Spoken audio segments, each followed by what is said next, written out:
We're at Jerrilderie. Jerrilderie is an interesting little town in New South Wales. Very small township. It's the extent of the main street here. It's a very interesting building, so we have a lot of trucks coming through.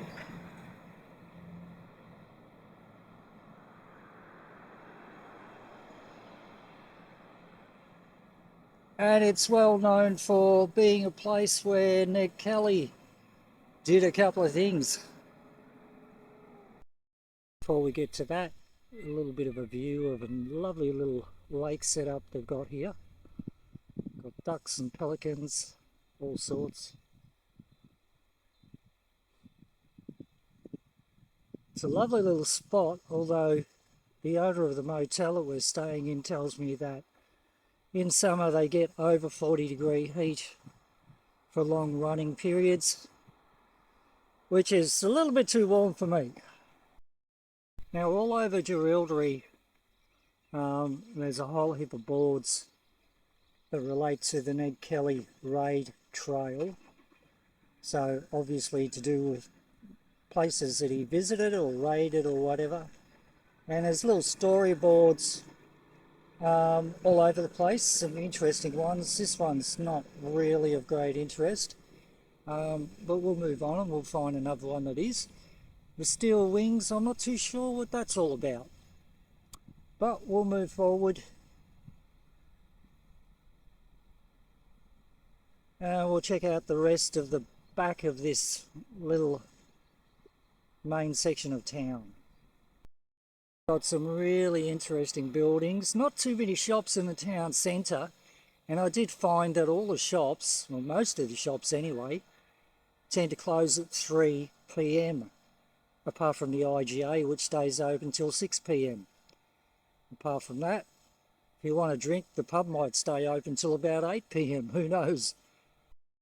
As the story goes, Ned Kelly and the gang threatened the life of the Telegraph station workers, and it had something to do with a Jerrilderie letter, which you can look up on, you can Google that up and find out what that's all about.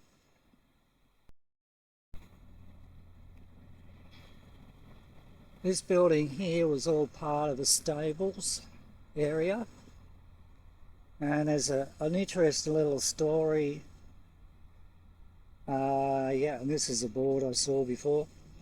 In February 1879, the shop was visited by Dan Kelly and Joe Byrne of the Kelly gang to have their horses reshod. They booked their work to the New South Wales Police. How's that? I love that. Fix our horses, shod the heels, and just book it to the coppers. What else would you do if you're a bushranger? Early on Monday morning, 10th February 1879, Dan Kelly and Joe Byrne, dressed in police uniforms, rode from the police barracks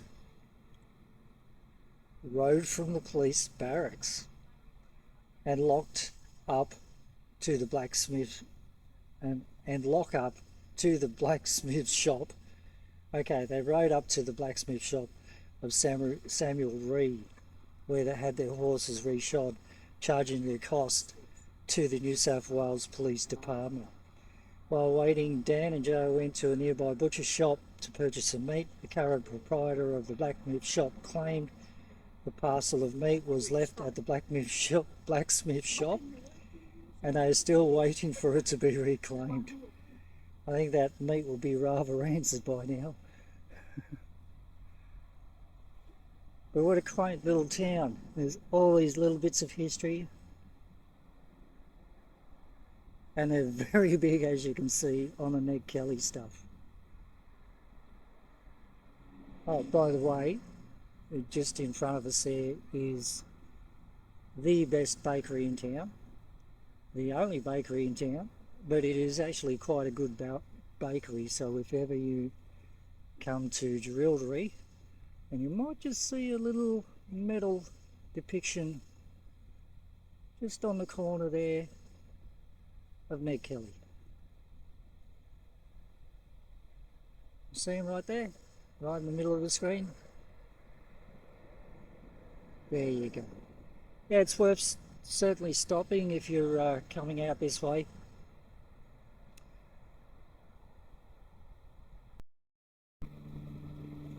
So this is where they do most of the printing for local papers. This is the extent of the town itself.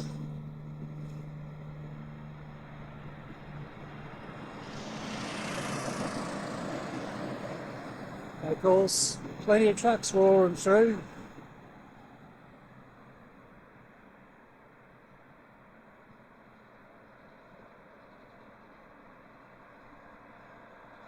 It's a bakery.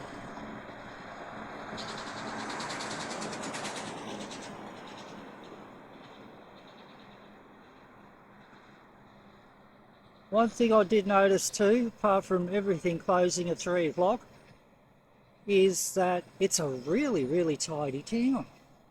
Very tidy. And there are plenty of other boards around with different stories relating to the bank robbery here in Jerrilderie, which Ned undertook with his gang, and other things to do with Jerrilderie and Ned Kelly.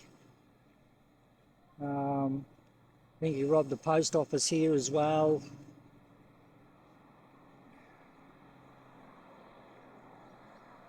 But yeah, this is Jerrilderie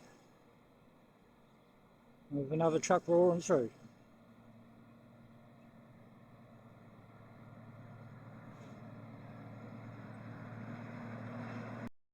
Story that I did read about Ned Kelly, and you can see a little depiction of Ned Kelly there in front of the pub, and they call it Ned Kelly's Bistro.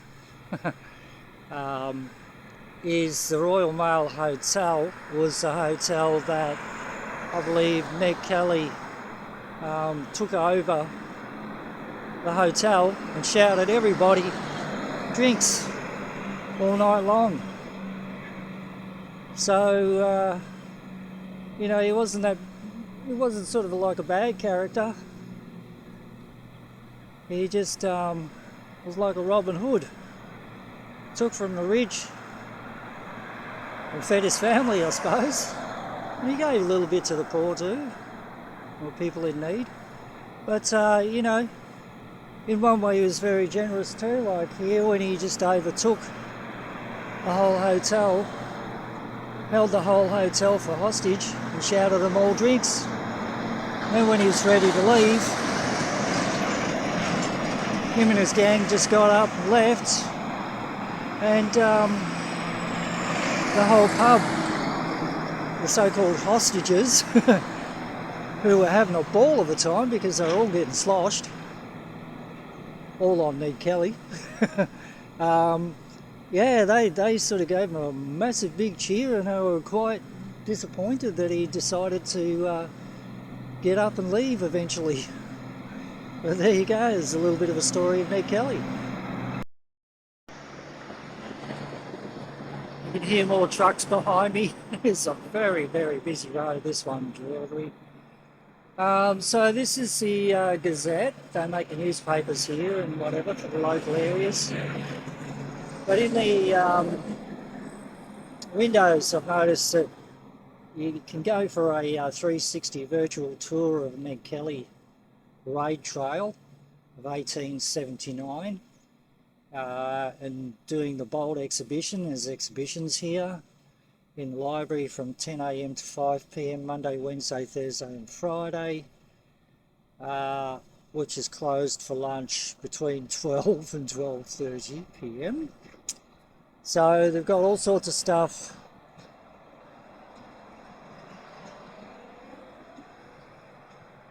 They've got some stuff about the Eureka Rebellion in the window there too, which was from where we're living in Ballarat. So it's all around the same time periods. Pretty cool, pretty cool. Not too sure if the lake was here back in 1879. I suppose there would have been something here, some sort of a water feature or some water course or something around here. There you go, that's Jerrilderie, folks.